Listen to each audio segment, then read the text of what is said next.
अस्सलाम वालेकुम। मैं हूं अबू बकर और मेरे साथ हैं बिलाल। आप देख रहे हैं हमारा पाकिस्तान प्रॉपर्टी लीडर का यूट्यूब चैनल। आज कुछ यहाँ पे प्रॉपर्टीज़ के हवाले से या इन्वेस्टमेंट करने के हवाले से इवन के मतलब कस्टमर टू एजेंट के दरमियान जो रिलेशन है या उसको आगे मज़ीद बिल्डअप करने के लिए या प्रॉपर्टी के हवाले से प्रॉफिट लेने के लिए कुछ चीज़ें मतलब हम यहाँ पे डिस्कस करेंगे और मैं बिलाल को यहाँ पे जो है वो अपनी गुफ्तगू का हिस्सा बनाऊँगा, जिस पे हमें ये उस तरह की चीज़ों के हवाले से गाइड करेंगे या हमें बताएंगे कि अगर आप बिलाल मैं आपको यहाँ पे मुखातब करता हूँ कि देखें बहुत सारी चीज़ें हमें देखने को मिलती हैं कस्टमर की तरफ से या मतलब मार्केट की सिचुएशन को देखते हुए कि मतलब कुछ डबल शॉप बनने वाले लोगों का ख्वाब होता है, कुछ इस तरह की चीज़ें होती हैं।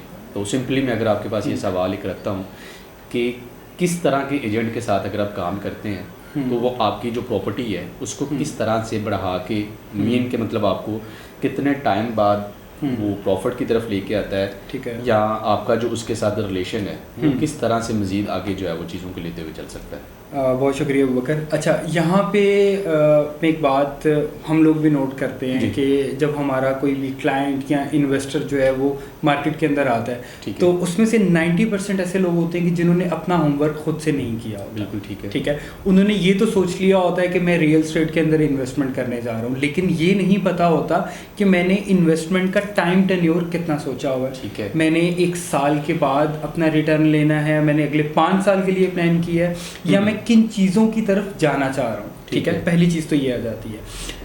उस सारे होमवर्क को ना करना हम सारा डिपेंड करते हैं अपने एजेंट के ऊपर। अब एजेंट की ये ड्यूटी है कि क्लाइंट अगर विद होमवर्क आ रहा है या विदाउट होमवर्क आ रहा है उसको गाइड करना, उसकी रिक्वायरमेंट को समझना कि सर आप अगर 20 लाख या 50 लाख अपनी जमा पूंजी का इन्वेस्ट करने जा रहे हैं तो हम इसको प्लान कितने साल के लिए कर रहे हैं या हमारी प्लानिंग क्या है, हम किस चीज़ की तरफ जाना चाह रहे हैं। ठीक है। अब हमारे एजेंट्स जैसा कि प्राइवेट प्रोजेक्ट्स की तरफ रिकमेंड करते हैं कि सर आपका 20 लाख का एक बजट है, मैं आपको एक शॉप या ऑफिस या एक जो भी है चीज़ वो रिकमेंड करता हूँ जिसकी कुछ डाउन पेमेंट दें, बाकी ये 20 लाख आपको टोटल नहीं इन्वेस्ट करना पड़ेगा, आप चंक्स में अपनी इंस्टॉलमेंट्स देते जाएं। अब देखेंगे ये कोई बुरी इन्वेस्टमेंट नहीं है प्राइवेट प्रोजेक्ट में कि आपने शॉप बाय कर ली, ऑफिस की तरफ चले गए या कोई अपार्टमेंट जो है वो बाय कर लिया, लेकिन अब ये देखें कि एक प्रोजेक्ट आज शुरू होने वाला है। ठीक है, आप इस फील्ड से पुराने वाबस्ते हैं, आप सारी चीज़ें जानते हैं कि जब हमने वो प्रोजेक्ट की बुकिंग करवाई,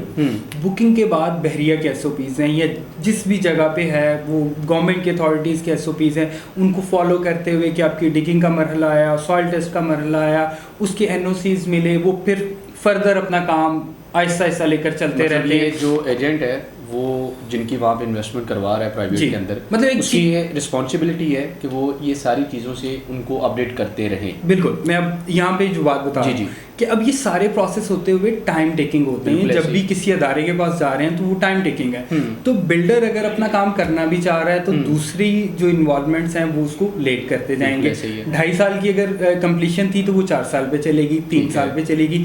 अब मेरा माइंडसेट जो था इन्वेस्टमेंट करते हुए ये था कि मैं 20 लाख लगा रहा हूँ तो आफ्टर 1 ईयर मुझे उस पर एक रिटर्न चाहिए। ठीक है। तो मेरे एजेंट ने मेरा डिसीजन वहाँ पे गलत करवा दिया, मैं कायल भी हो गया, मैंने कर भी लिया, और मेरी गलती क्या थी, मैंने अपना होमवर्क नहीं किया हुआ था।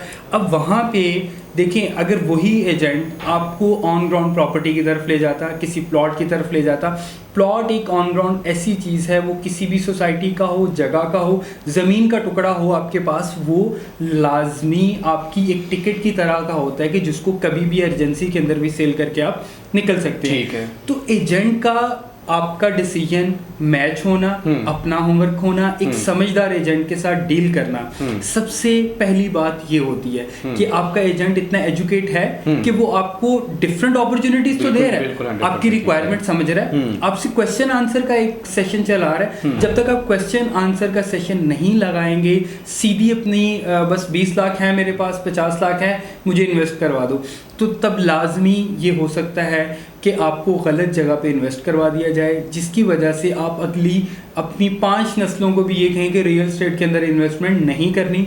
जो हमारा बेटा घर है या जो ऑलरेडी फोर फादर्स की तरफ से चीज़ें चलती आ रही हैं, इसी को कंटिन्यू करो।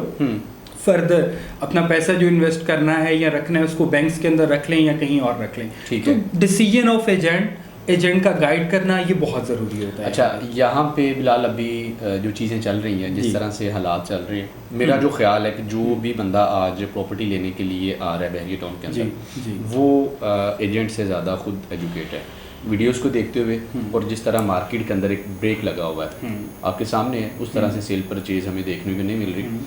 देखें, आपने यहाँ पे एक मजबूरी का वर्ड इस्तेमाल किया था कि अगर आपने प्रॉपर्टी बेचनी है, आपका माइंड सेट बना हुआ है 10 साल का, ठीक है, आप उसको 2 साल बाद बेचने की तरफ आ जाते हैं। लेकिन जब मार्केट डाउन होती है, जब रेट्स नीचे आ जाते हैं, आपकी प्रॉपर्टी की वैल्यू ही नहीं है, आपको भी ये चीज़ नज़र आ रही है, उसी टाइम ही क्यों आपकी मजबूरी आपके सामने आती है। आप वो भी टाइम देखें ना जब आपने 50 लाख की प्रॉपर्टी ली थी, वही एजेंट आपको कॉल करके कह रहा है कि आज आपकी प्रॉपर्टी जो है वो 80 लाख रुपए की होगी है। सेलिंग वाला आपका जो एक्सपेंसिव प्रॉपर्टी बाय करने लेने का और बाइंग वाला दोनों उसमें मैनेज हो रहे, प्लस आप अपनी जेब में प्रॉफिट भी ले रहे हैं। उस टाइम आप कह रहे हैं कि नहीं जी अभी मुझे ज़रूरत नहीं है बेचने की, या मैंने इसे लॉन्ग टर्म चलाना है। सेम उसी चीज़ों को देखते हुए चंद माह के बाद वही प्रॉपर्टी की वैल्यू नीचे आ जाती है, जबकि आपने पहले 50 लाख की परचेज की है, दोबारा मार्केट नीचे आती है तो वो 35 लाख की भी नहीं रह जाती। तो आपका वो मजबूरी का सामने आना क्या मार्केट को देखते हुए या लोगों की बातों में आते हुए या जेन्युइनली आपकी प्रॉब्लम है? अच्छा, आपका जो क्वेश्चन है ना उसमें 2-3 चीज़ें निकल रही हैं कि जब मैं एक प्रॉफिटेबल चीज़ कॉल करके बता रहा हूँ कि सर आपके इस प्लॉट पे, इस प्रॉपर्टी पे इतना प्रॉफिट आ रहा है, इसको हमें सेल कर देना, ठीक है। ये प्रैक्टिस हम 1.5 साल पहले कर चुके हैं अपने पुराने क्लाइंट्स के साथ कि सर आपने 17 लाख के अंदर एक बुकिंग करवाई हुई है, आज वो चीज़ 60 लाख की है, सेलिंग का टाइम है, बार बार वीडियोस के अंदर कहते रहे कि सर सेल कर दें, ठीक है। लेकिन मैं एक कस्टमर था, मेरी एक प्रॉपर्टी है, मेरा माइंड सेट था कि मैं 65 लाख के अंदर सेल करूं। मार्केट पीक की थी 60 लाख, 59 लाख, 58 लाख के अंदर मुझे मतलब वही 4-5 लाख रुपए का डिफरेंस। अब मैं अपना प्रॉफिट 1 to 2% बढ़ा के आपको कह रहा हूँ कि ये आएगा, ये मेरा पीक रेट है, इस पे सेल कर दें। एक्सपर्ट्स को अगर आप पढ़ते हैं, किसी भी ट्रेडिंग के अंदर पढ़ते हैं, तो वो कहते हैं कि कभी भी ट्रेडिंग के अंदर आपने पीक को नहीं पकड़ना, क्योंकि पीक से जब ग्राफ नीचे आता है तो वो बिल्कुल डाउन आता है, ठीक है। जब ग्राफ ग्रेजुअली ऊपर जा रहा है तो अपनी पीक खुद से नहीं बनाएं, ठीक है। एनालिसिस करें कि प्रॉपर्टी बाइंग सेलिंग कहाँ पे हो रही है।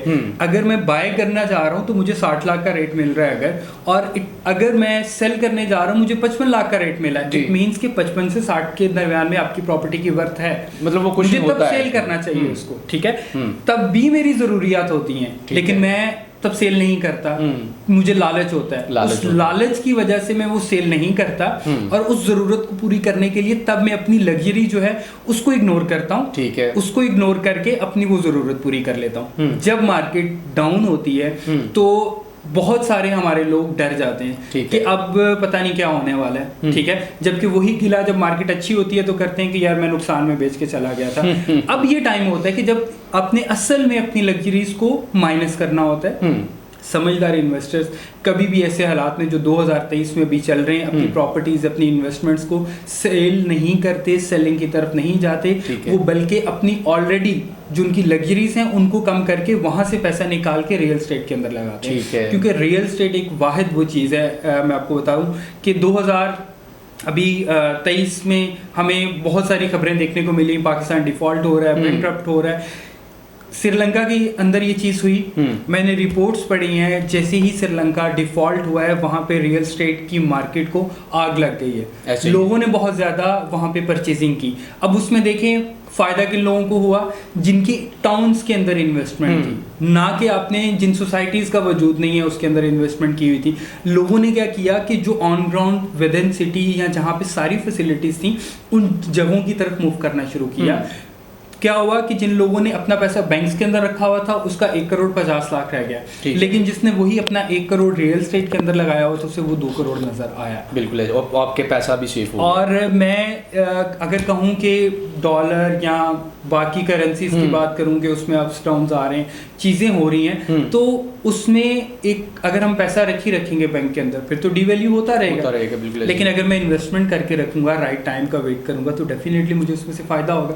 मेरा वो डीवैल्यू वाला जो क्वेश्चन आ रहा है एक दरमियान में वो भी कवर होता रहेगा। ठीक है। अच्छा बिलाल, यहाँ पे हम वीडियो का एंड करेंगे और अभी जो आपसे सवाल हम करने लगे वो यही है कि हमें कुछ टिप्स के तौर पे कुछ चीज़ें ऐसी बता दें कि आज जो टाइम पीरियड चल रहा है आप इस पे क्या चीज़ रेकमेंड करते हैं कि हम जो रेडी टू बिल्ड प्रॉपर्टी है या उसके बाद प्लॉट्स हैं जो कि अपनी एक्चुअल प्राइस जो पिछले टाइम पे चल रही थी उससे 40-50 लाख नीचे आए जी, क्या हम आज जो इन्वेस्टमेंट कर रहे हैं हमारे कस्टमर हजरात को ये मैसेज है कि वो वन शॉट पेमेंट वाली इन्वेस्टमेंट की तरफ जाएं, या जिस तरह आपने यहाँ पे एक बात की थी प्राइवेट बिल्डर की जो कि रिलायबल है, ऑथेंटिक है, मार्केट में अगर उन्होंने काम शुरू किया था आज वो काफ़ी हद तक बना के आगे अपनी नई चीज़ें दे रहे हैं, क्या वो वन शॉट वाली इन्वेस्टमेंट की तरफ आएँ या मतलब वो इंस्टॉलमेंट वाली इन्वेस्टमेंट की तरफ जाएँ? ठीक है, सबसे पहले वोकर भाई मैं यहाँ पे बात करूँगा कि आपने कहा कि हम इंस्टॉलमेंट पे जाएं या वन शॉट पे जाएं। जी बिल्कुल सिंपल। जिस तरह से हमारे यहाँ पे इन्फ्लेशन है, हमारा पैसा डिवैल्यू होता है, हमें डॉलर रेट का नहीं पता होता, बाकी करेंसीज के साथ कंपैरिजन करें तो हमें ये इल्म नहीं होता कि हमारा पैसा कब कितना डिवैल्यू हो जाएगा। ठीक है, जैसा कि हमने बहरिया ग्रीन्स की यहाँ पे एग्जांपल लूँगा, आपके बहुत सारे ओवरसीज़ क्लाइंट्स होंगे जिन्होंने बुकिंग करवाई थी ओवरसीज़ ब्लॉक की, ठीक है, कि मैं डॉलर्स के अंदर पेमेंट करूँगा अपनी उस करेंसी के अंदर।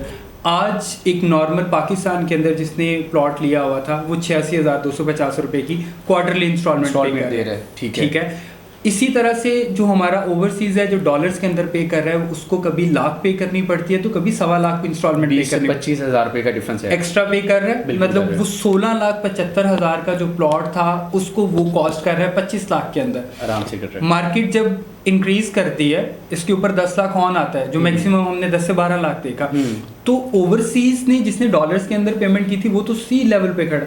बिल्कुल ठीक है, उसका जो पेड अमाउंट है वही मिल रहा है। एग्जैक्टली, अगर वो यहाँ पे इंस्टॉलमेंट भी भेज रहा है डॉलर्स की सूरत में अपनी उस करेंसी को यहाँ पे भेज रहा है, तो जब उसने निकालने होंगे मतलब फर्दर कम होती जा रही है, पैसा डिवैल्यू होता जा रहा है। जब वो पैसा कन्वर्ट करके डॉलर में, रियाल में, दिनार में लेकर जाएगा तो क्या होगा, उसको यहाँ से तो कोई प्रॉफिट नहीं होगा। उसने तो अपनी पैसे स्टक कर दिए, उसने जो 25 लाख भेजा वो 5 साल के बाद भी 25 लाख था। तो वन शॉट का क्या होगा कि आज जो मुझे रेट मिल रहा है ना, ये बेसिकली ओवरसीज के लिए, उसको उसी रेट पे आज वो बाइंग कर लेगा।